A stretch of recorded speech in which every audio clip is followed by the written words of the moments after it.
So sir, pagkatapos nga po nitong pangyayaring ito, ano po ang aasahan na po ng mga pasahero ngayon na dadaan po diyan sa ating pong mga terminal, para po naman po sa kagaanan po ng loob, no, ng ating pong mga pasahero kasi alam niyo na ang nilikha nitong ingay, gano'n na lang, ano po?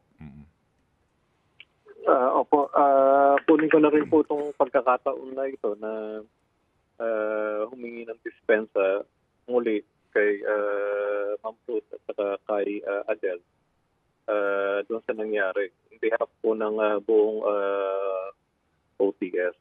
Pangalawa po, para po sa ating mga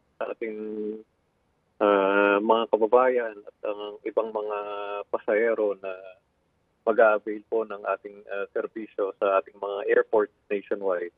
Asahan niyo po yung mas mabuti at mas magandang serbisyo po galing sa amin. Opo, opo. And yung nga po, no, ito rin po siguro nga ay panggising sa inyong mga tauhan para po sa, kumbaga, refresher, no? Opo, sa inyo pong mga protocol at panuntunan, General. Opo, definitely po magkakaroon po ng retraining regarding yung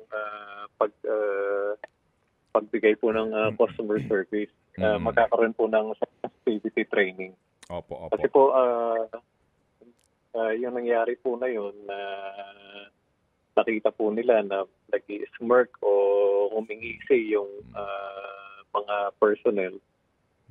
Talaga naman pong na-insulto po sila, and that's understandable po. Opo, opo.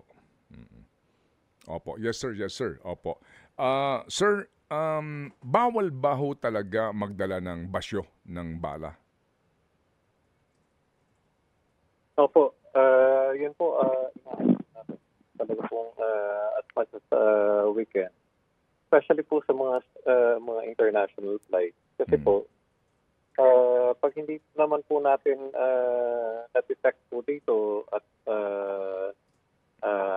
nakuha yung mga ganong mga prohibited items, eventually po, pag biyahe po nila sa ibang bansa, madidetect rin po, madidetect po yun.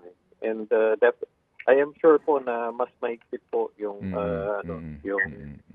mga batas at regulasyon po nila.